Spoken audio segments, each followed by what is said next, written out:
Welcome to the Asset Revolution podcast, where each week your hosts from Arbor Digital provide educational opportunities for financial advisors and individual investors to gain knowledge in this emerging powerhouse that is digital asset investing. The Asset Revolution podcast is your connection to the future of digital assets and an opportunity for anyone to get off zero. Let's dive in. We are financial advisors. However, we are not your financial advisor. Unless you're under contract with or actively speaking with Arbor Capital Management or Arbor Digital, a division of Arbor Capital Management. This podcast is just that, a podcast. It is not financial, legal, or tax advice. If you have individual questions, please reach out.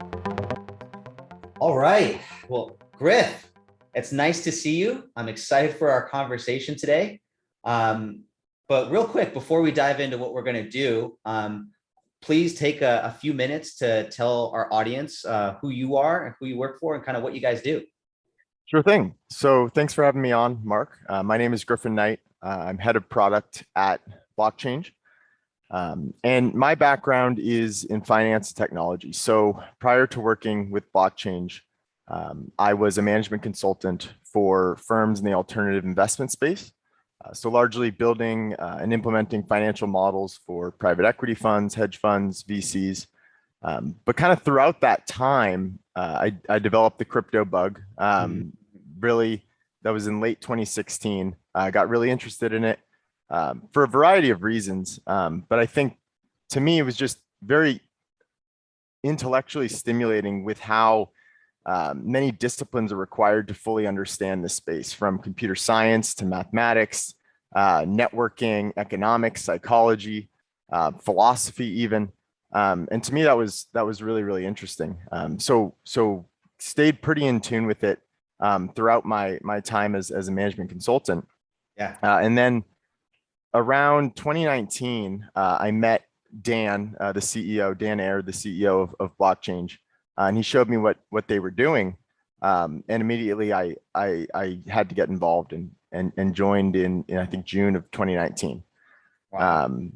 And yeah, I mean, as far as a background on Blockchange, so Blockchange is a platform that enables advisors and SMAs to scale a practice, leveraging the infrastructure of existing cryptocurrency exchanges, which in the end allows and clients to gain direct exposure to crypto assets while being managed by a professional asset manager.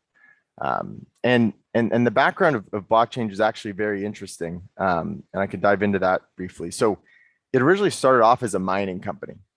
So the two co-founders, Dan Ayer and Dan Rothrock, got into the space and started mining. And as they were mining, they were accumulating. And when was that?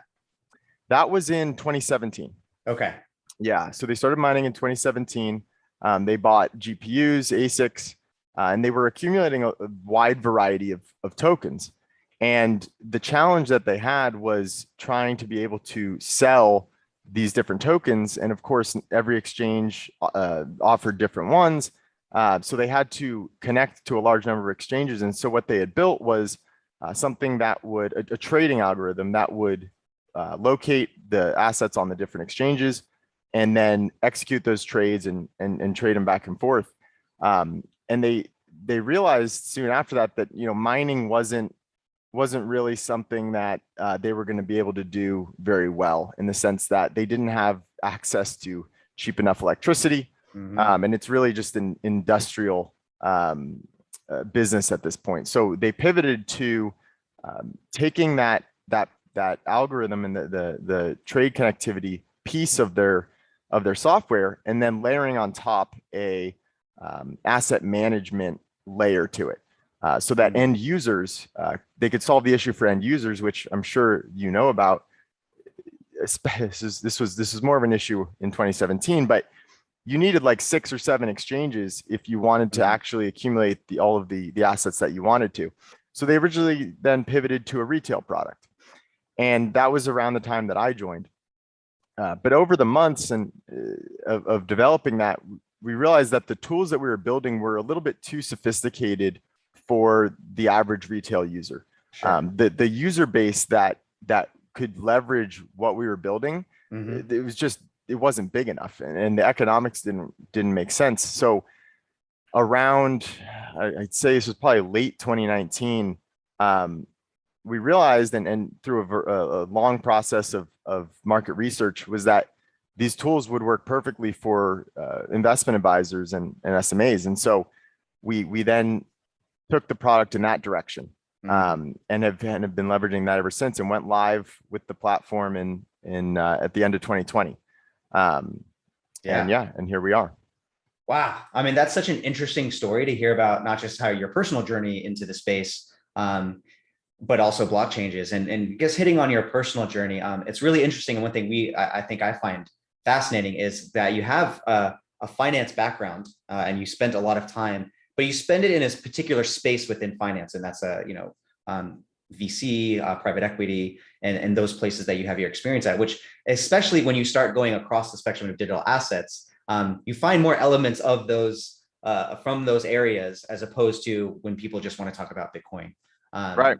So I really love that you have that aspect, but now you also have that tech aspect as well, right? The process of mining, or understanding the underpinnings of these assets from a technology perspective, which is really important. And I think that's been that fusion for financial advisors. That's been really hard, right? As financial advisors, we like cash flows. We like things we can model. We love our numbers, right? And when we can do those things and do our projections and do things like VAR modeling, we can give some type of certainty or create some type of valuing systems to help us make decisions, right? So I think you combining the tech aspect with also the finance background, I think was for us, it really helped us understand that from a team aspect, when we were doing our due diligence, that was important to us, not just to have the people from the financial side, but also people who really understood the tech. And that kind of goes into Blockchange's story, right? I love how you guys started off as this algo, tech-driven, retail-focused solution, realized how sophisticated it was, and said, hey, this actually would be really beneficial for financial advisors. And I think that maybe that finance background to make that connection was really important. So I love that story. And I think it actually is a really good segue into kind of what we want to talk about today, which I think doesn't get talked about enough, especially when it comes to evaluating the different options that financial advisors have to not just Bitcoin or Ethereum, but the whole spectrum of digital assets. So for today, I would love to dive into kind of, what the advisor adoption spectrum is, right? And how we approach that, but also the inefficiency of markets and really what it means to have direct exposure in markets that operate 365, 24/7. And, there are no weekends, there are no, holidays. Right. So I can't wait to dive into that. So let's maybe start off given that you guys actually have, how many advisors do you guys have on your platform now? We have over 30 now. Over 30 advisors. Wow. Yeah. So talk to us. Let's dive into the advisor spectrum, because that's what kind of we dubbed it too. And we were one of the first ones to come on your platform and start offering this not just to our own clients, but to other advisors as well. One thing we kind of dubbed was the advisor adoption spectrum. So we take them through this kind of pathway into where, and we help advisors really figure out where they are first. And that's really what drives the conversations we have. So I'd love to hear what's been your guys' experience right now? How do you guys determine where advisors are on that spectrum? Yeah, so just like in the traditional world, in crypto, there's a variety of ways for advisors to get their clients exposure to crypto. Largely right now, or at least before we launched, there was the main way to do so. Well, there were two ways. One, they could just tell their, verbally advise their clients to go buy crypto at an exchange, which obviously has its issues, or buy them GBTC or one of those equivalent products. Now, GBTC and the investment trusts, the Grayscale investment trusts, they have benefits in that they're easy. It's right on the existing platform, but the downside is clear in that there's not very many assets that are offered. There are outside risks associated, just given the premiums and discounts that can fluctuate very, very widely. And so what we wanted to provide was an extra option for those advisors, which was the SMA route.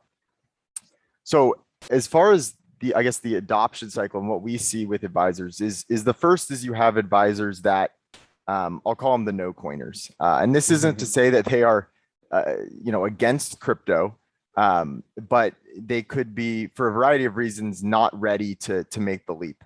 One may be that they are concerned about regulatory uncertainty, or more likely is they just don't understand it and don't feel that they want to take the, I guess you could say, the career risk of bringing their clients into that. Now, it's not to say that they're going to be like that in perpetuity, but I think a lot of them, as this becomes more mainstream, will eventually hop on board.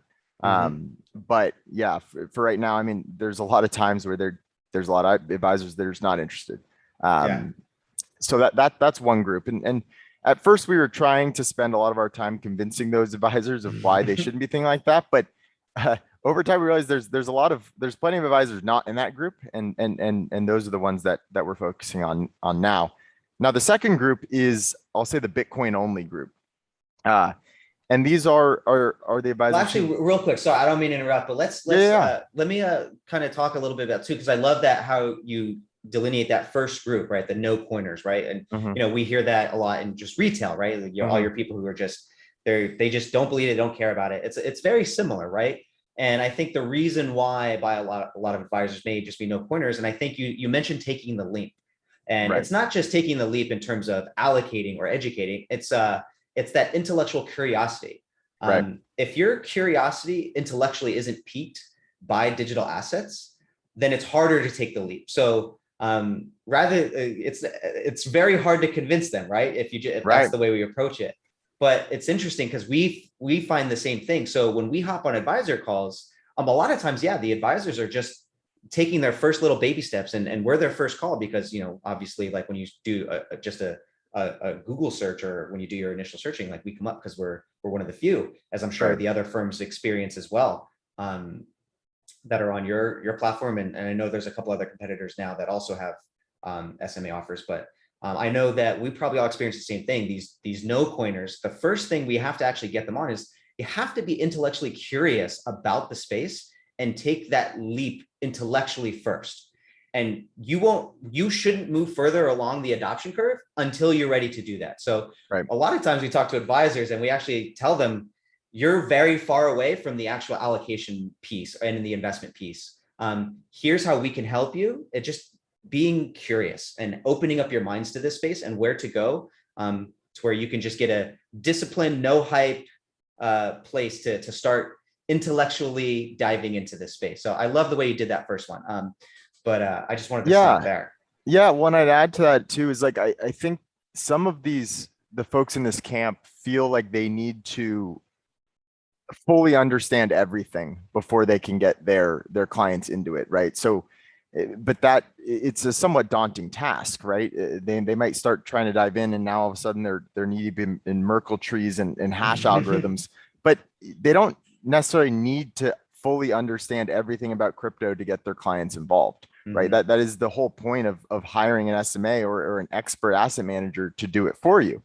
I mean, I think it's important that they understand enough, specifically around the economics and potentially on the risk reward profile that's there. But yeah, I don't think it's necessary for these advisors to have a full understanding of all of these crypto assets. And I think that is a disconnect that we see sometimes. Yeah, absolutely. And that's where partnerships are very, very important, right? You can mitigate that by your knowledge gap that you have as an advisor from a tech standpoint. That's where partnerships with people who do have that knowledge is very, very important. And that's how we approach it at Arbor Digital, right? Because again, we're just like everyone else from the advisor side. Like, we come from traditional finance, right? Like, yes, we are intellectually curious and we believe, and we have certain belief systems around it, but that's not a case for investment, right? We need partners with the knowledge, with the tech knowledge, to help us also elevate our thesis and why it would make sense to allocate. But Yeah, totally with you there. But yeah, let's keep going across. What are the other groups that you guys see? Yeah. So the next one is the Bitcoin only group. And so these folks that what we've found is they're very bought into the digital gold narrative. That has stuck with them, the scarcity. These are people who are probably already bought into that thesis through precious metals. And we see that correlation there, but it's sort of the same thing, right? It's basically take the no corner, but they're into Bitcoin and hard money. And those ones as well is like, it's really the same thing as the no coiner, right? Is they may not be interested in assets outside of Bitcoin for the same reasons, lack of understanding, whatever the case may be. And in the same way, they may eventually come around, or they may just be kind of sticking to their guns in that sense. Now, I guess the group after that is the ones who, they're advisors who are fully bought in. They're very interested in crypto, and they want to do it themselves. And these are either smaller firms. Usually the firms have leadership where the leadership is into crypto. And these are sounds familiar. Well, the interesting with this is, sometimes these folks either they may not understand the effort that it's going to require to manage this asset class full time. Right. And that sort of goes into some of what we're going to talk about in a little bit. But yeah, we find, and we offer solutions for these advisors. And we sometimes see, they have a small subset of clients that they want to get in. They have some portfolio set in mind that they want to allocate their clients into. And that works. They don't, usually it's buy and hold, because they realize quickly that how quickly this market moves and how on top of it you need to be. But I'd say this is probably the smallest group. But yeah, and it sort of leads into the final group, which is where I think the largest number at this point of advisors that we see are, and that we're targeting, is that advisors who are bought into crypto, and they understand it enough to want to get their clients allocated, but they want to outsource it to a professional, right? They understand the amount of effort that it's going to take, but they understand the potential, and they think it's valuable to get their clients into it. And those that's where in the end we want everyone to get to. I think it's the most efficient way. Yeah. Well, and I love too the way that you all are set up. It too is, no matter where you are, no matter which group you identify with. So if you're listening to this and you think of yourself, well, I'm in that group.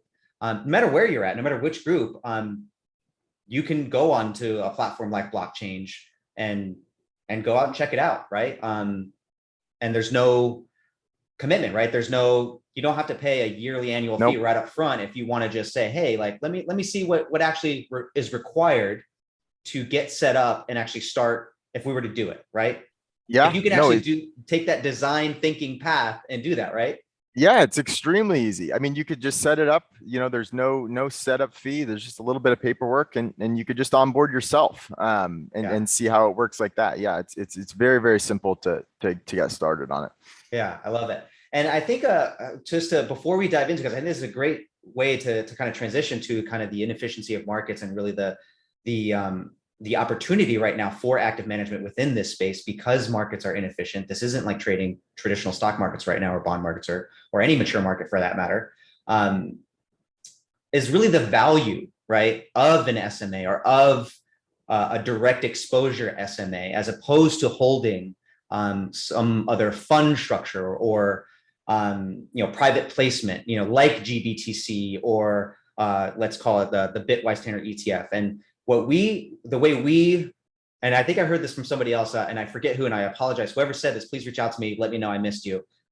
It's like putting training wheels on a Ferrari. Like, crypto markets are like we mentioned earlier, 24/7, 365. There's no holidays. There's no weekends off. Like, they go, right? And which is really cool. It's an evolution, and it's only a matter of time. Like, for everyone in this space, like, it's been kind of like that pathway where we see, like, okay, there's aftermarket trading, there's pre-market trading, there's, it's going to a place where you're going to be able to trade And crypto is only gonna, and that's where I'm really fascinated, because I think crypto is actually going to accelerate the adoption that every investor, I think 10 years from now, will be able to trade 365, 24/7, all assets across everything. Like, I think that's where it's going. And this is a great way to start getting prepared for that, right? But anyway, so the value, I feel like, that doesn't get talked about is, how do you set up a firm? How do you, if you're going to allocate, and right now the consensus is 1% to 5%, right? Of someone's total net worth. Like, so if you decide to go direct exposure, you're going to operate on new rails, right? How do you set your firm up for that, right? What does it mean from a compliance standpoint, a regulatory standpoint, right? You have to put processes in place that are different than what you normally do. So, and then also, how are you going to stay up on markets that never sleep, right? You never know. And that's where it's really cool. We look at something very closely all the time, which is, when does all the trading happen? We could see that close to half the trading that happens in markets happens in off hours from the US or working hours that we like to have, right? Yeah. So it's interesting, but a lot of the value is tied around that, not just, hey, here's a portfolio of digital assets, but really, hey, we're like an all-in-one solution for staying on top of the markets, trading the markets, and being able to dollar cost average in and be there, right? And so are you guys gonna set up a rotation of portfolio managers to work on the weekends and all throughout the night? I don't know. Like, that's something to think about. But yeah, I'm sure you guys hear a lot of the time, like kind of things like that, right? Absolutely. I mean, they definitely see it on our end of folks that, like, and sort of like I said before, right?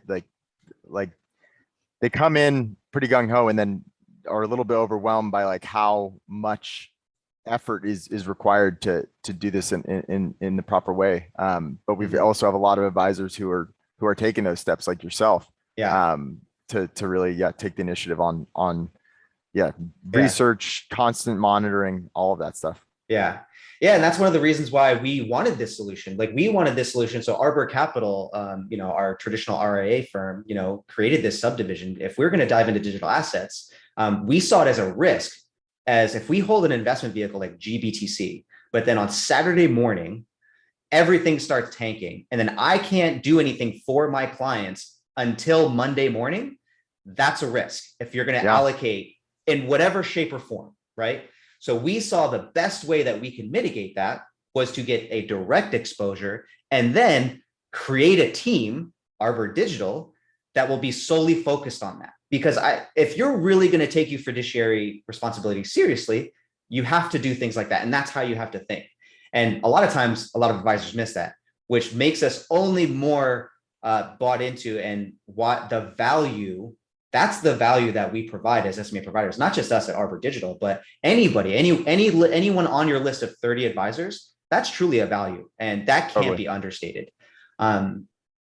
So, oh man, I hope if you're listening to this, like it's opening your mind up a little bit. But let's, Griff, let's start talking now about those inefficient markets and kind of dive deeper there. So just tell us, like, from your perspective, like, inefficiency in markets, like, what does that even mean? Yeah. So, I think when I think about it is, in the traditional markets, they are extremely efficient, right? So the efficient market hypothesis, of course, is that all available information is integrated into the given prices at a given time. Now, of course, this is sort of like a philosophical theory, and I don't think you ever can get to truly efficient markets. But in general, the traditional world has enough eyeballs and has had 100 years of methodology to determine value and understand how certain equities should be valued. Mm-hmm.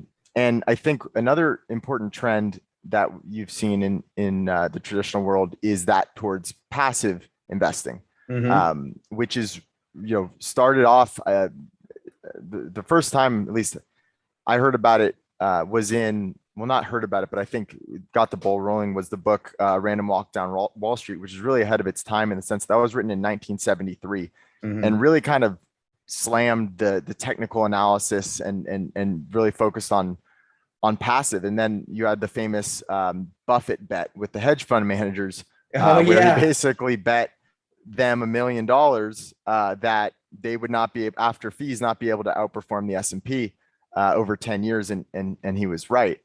And so I think, what year was that? That was like back in like 08 or 09 or something, right? yeah, it was in the early 2000s. Yep. And I think that's just the natural progression of a market and that wasn't true 60 years ago, right? But as more information comes into these markets and people understand them better, the ability to generate alpha diminishes. Now let's, turning to crypto, outside of the traditional benefits of having an SMA, tax benefit, customized portfolio, you also get active management, and crypto has, in my opinion, a lot of room to generate alpha through active management that almost would get laughed at in the traditional world. Absolutely. I would even wager to say it's easier alpha as well. And I could dive into there, but yeah, we totally see it. Yeah. And I think it's the other thing, like to kind of go on that, is it's not necessarily picking winners, it's not picking losers. And I think that's one that is easier in crypto land. And I don't want to, just say specific cryptos, but in my opinion, that there are a lot of crypto assets that would be included in a top 10 or a top 20 passive fund that to me have a very, very, very low probability of success for a variety of reasons. And so just being able to remove those specific assets over the long run would generate much more alpha than you would through a passive exposure.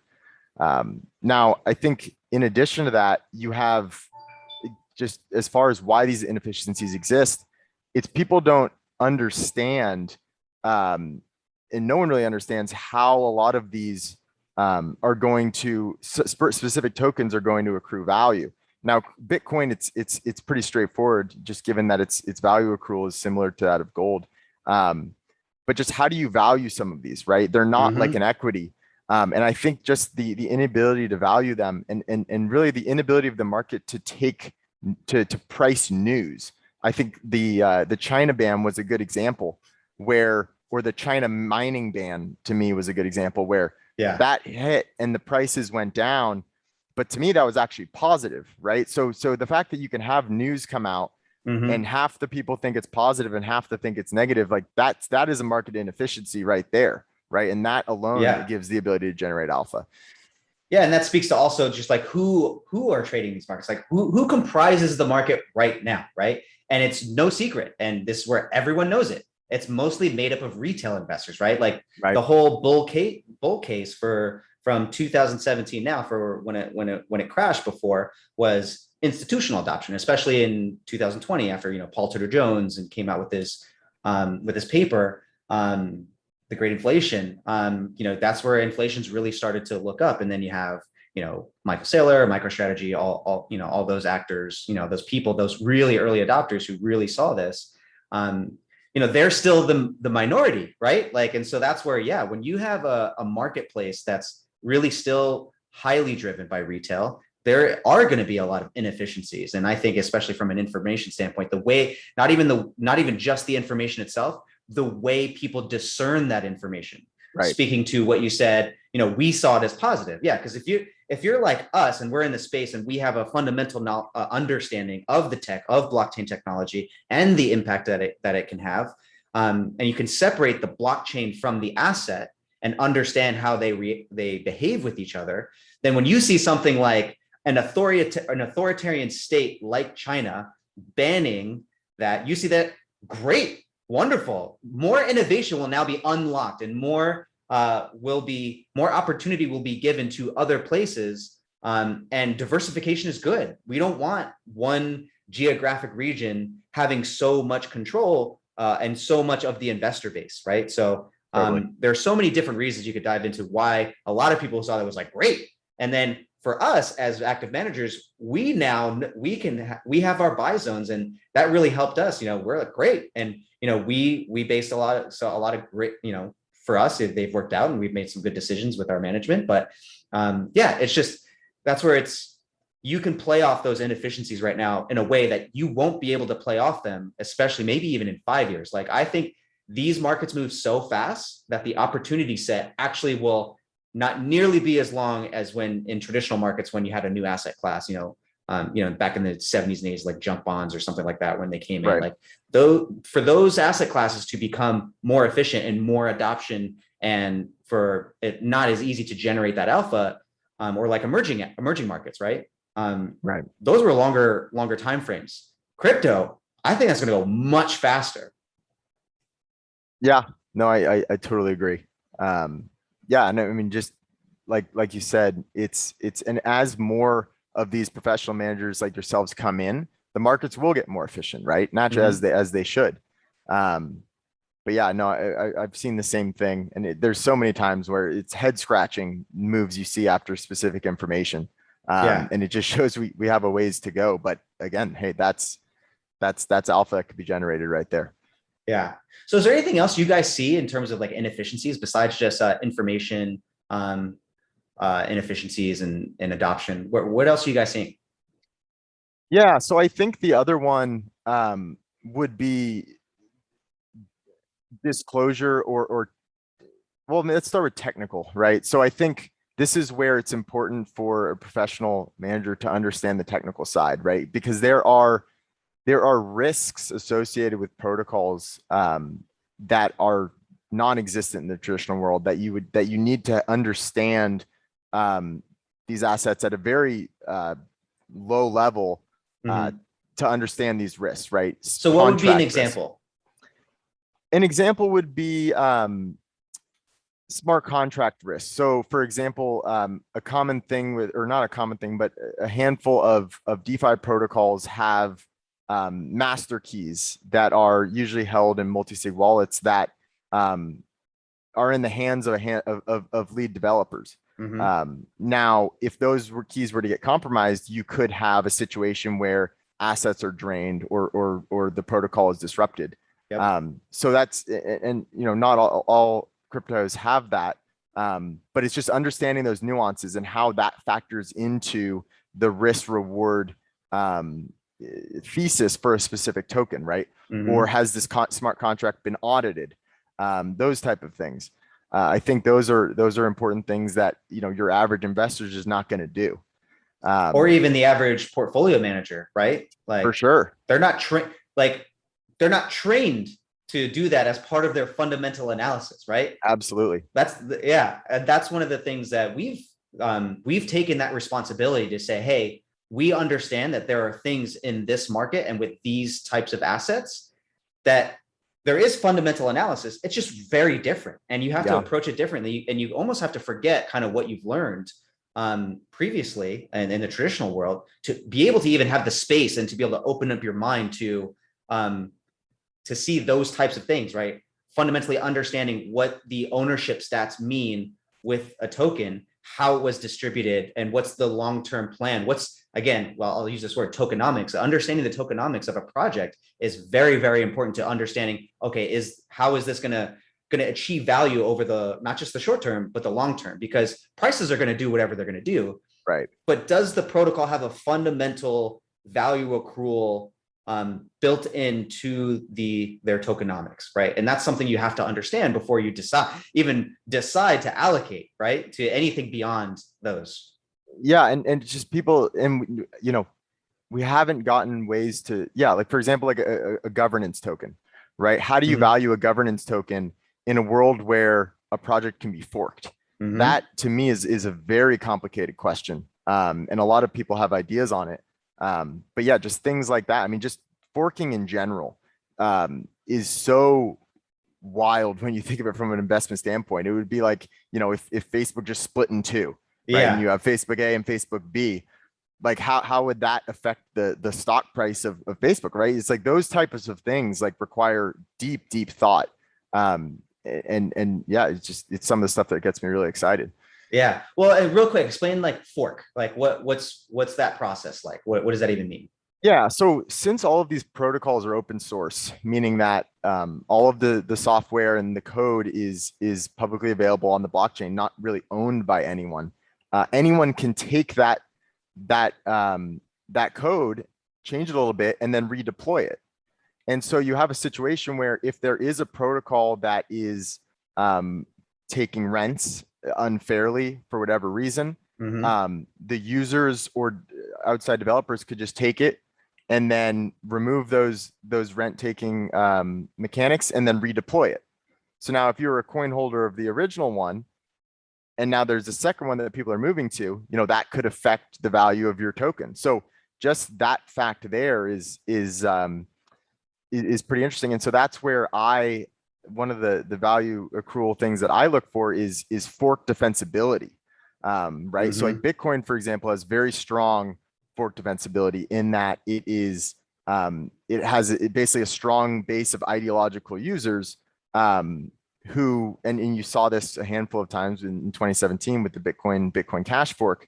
What is Bitcoin? Hasn't it been forked already though? So tell us more about. Yeah, so it has been forked. But it really, the question is, did the main fork, and this gets to which one is the real Bitcoin, which is a deep discussion, and a lot of people did interesting things to try to determine that. But in my opinion, it's where did the majority of the users go, right? And you could look at the price to see that. And so Bitcoin forked, of course, in 2017 to Bitcoin and Bitcoin Cash. And in the end, I mean, based on what we've seen, it looks like Bitcoin Cash did sort of failed. I mean, it's still around, but Bitcoin was really the winner there. And I think that, but it didn't have to go that way, right? It could have gone a variety of different ways. And I think the difference with that situation, and we're getting a little technical here, is that during that fork, if you owned Bitcoin before the fork, you owned Bitcoin and Bitcoin Cash. And Bitcoin Cash, right? Yep. Right. With a token that is deployed on something like Ethereum, if that project forks, you don't necessarily, you're not necessarily going to be a token holder of the new project, right? So there's different types of forks that need to be taken into account. Yeah. No, I'm happy to kind of pique curiosity, hopefully, with diving into something a little more technical here, because the goal of this show and this podcast is to really not just give people an understanding what's currently going on and really from an advisory perspective what to think about. I think it's also we also want to help advisors along that adoption spectrum, and for them to truly gain an understanding of how these are different, right? And how you can't just take old methodologies, old history. I don't even know if that's a thing, but you can't take what's happened in history with traditional assets or markets and just blindly apply them to here and expect you to get a good result. You may get a good result, but whether it's a real result will make itself known.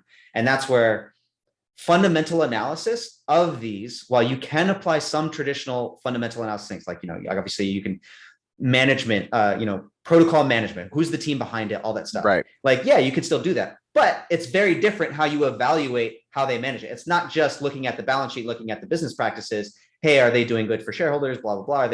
Are they getting good cash flow? Are they revenue? Are they investing enough into the business? What's their future look like? All those things. Like, you still do those things, but it's still very different here. And I hope that listeners are gaining a better understanding of, wow, okay, there is a lot that's different here. And again, this all ties back to there's a lot more value to an SMA offer than just getting an end portfolio of digital assets. And whether it's Bitcoin only, Bitcoin, Ethereum, combination of those two, or whether you go further outside the spectrum like we do, there's so much opportunity to capture. I mean, for us, obviously, we believe that there are many good faith, new blockchain, decentralized protocols that are going to have a place in the world in 5 to 10 years. And our kind of investment thesis is we believe 1 to 3% of what's out there now will make it. And there's going to be some dominant forces, and we want to be there to help that. And it's a lot like kind of where you come from, which is like that venture capital early stage investing. So what I'd like to end off is kind of the last piece. I'd love you to dive into a little bit. Like, what are some similarities? What have you learned, taken what you've experienced and where you've come from, and with the crypto markets and building this with Blockchange and getting clients and advisors on? What have you learned? What's like one big learning that you've had about the space? Yeah, I mean, I'd say that, there's definitely a lot of things, right? So the way when I came into Blockchange and the way I built it was very much from the side of the management of the portfolio, right? Because that was where my background was, right? Because I was assisting private equity firms with modeling out how they were going to manage their investments, how are they going to determine to make new investments, but I didn't have like the soft knowledge of the advisor landscape. So seeing that get applied to what they do with the tools that we built was something that I've learned a ton. And I stay in constant communication with all of our clients, taking their feedback and incorporating that into combining that with what my vision and Dan's vision is for where we want to get to. So yeah, it's been really great on that end, and I think I think building tools, right, that work not just for the advisor, but also flow down to the client as well, right? I mean, obviously, building tools that allow them to manage the portfolio better is good for the client, but bringing the client on, giving them information about things as well, I think is another important step that we're working on and building tools to do as well. Oh man, that's great. Yeah. And we've obviously had a wonderful experience with y'all, and just taking the feedback we give you, and I'm sure you're getting from all of your other advisors on the platform who are actively engaging it, and just really continuing to commit to building. I know you guys aren't the only ones, but we feel very fortunate to have found you guys and utilize you. So what I'd like to do is kind of just tie this all up, right? And go back to kind of where do you see yourself if you're listening to this, that advisor spectrum, that advisor adoption spectrum into crypto, whether you see yourself, and we kind of break it down this way at Arbor Digital when we talk with advisors, is there's the awareness phase. That's that intellectual curiosity, right? Are you at that stage, right? Just become aware of things. You don't even have to know, you don't have to understand it yet. You don't have to go spend 17 hours getting educated. Are you even aware of what's happening, right? That's your first step. The second step, after you've really opened your mind, you have that intellectual curiosity, that's when you take that educational deep dive. When you become intellectually curious, you will then want to actually take the educational deep dive. So that's really the second step we see. The third step we see then is when you start, once you take that educational deep dive, and this is what we get excited about, so much talent after you become curious. And then once you become intellectually honest, because when you start diving deep, you start to realize, oh, okay, I get why everyone else has been so excited about it and why we can't just dismiss this. We need to have a stance. Whether we allocate or not is a different story, but we at least need to have a plan to help people. And that gets into the third, right? That goes into that planning piece. And then the last piece is really about just executing that plan, right? And it's hard because there's so much. It's not just a simple, get a portfolio, click the button. Like if you wanted to go get a blue chip stock portfolio and have an SMA manager manage it, it's that's a slower and easier process. There's no adoption curve there. Right. But yeah, so it sounds like you guys have seen something similar in terms of adoption curves and stuff like that. So whether you find yourself resonating on any part of that curve or what Griff went over, just start reaching out to people. So Griff, where can people find you? What's the website look like? Tell us where people should engage with you. Yeah. So if you go on to blockchange.ai, you can see some of our offerings. We also have our SMA partners page on there that you'll be able to find if you are interested in reaching out to one of our SMAs, or you can reach out to us directly if you're interested in doing it yourself. But either way, yeah, blockchange.ai, and we're pretty active on LinkedIn, and also on Twitter as well. Awesome. Well, thanks. And yeah, please go reach out to them. Go look at, if you're an advisor doing due diligence at all, and in that intellectual curiosity phase or in that phase of getting educated, their SMA page is very important. There's a list of them there. We are on that page as Arbor Digital, but there are a slew of others who, again, very smart, very talented people who come from your world, who sit across from clients every day, just like we do. Me personally, I don't, but the other members of our team, we still sit across and advise clients on their traditional portfolios as well. So we can coach you and walk you through the relationship process as well, which is another value we provide. But yeah, Griff, I really appreciate you taking the time today. I hope everyone got some value. I know I did. I love jamming with you on these types of things. But again, thank you again for joining us. Absolutely. Thanks, Mark. All righty. Again, thank you all, and we'll talk to you soon. Sounds good. See ya.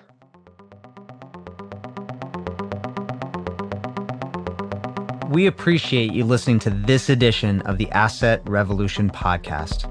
I'm your host, Marc Nichols. Please don't forget to let us know how you like the show by rating and reviewing us on Apple Podcasts or wherever you like to listen. For more downloadable digital asset resources and educational opportunities, please visit us at arbordigital.io. We are here to help you get off zero safely and securely. Thanks again for tuning in, and be sure to tell someone you care about them. Cheers.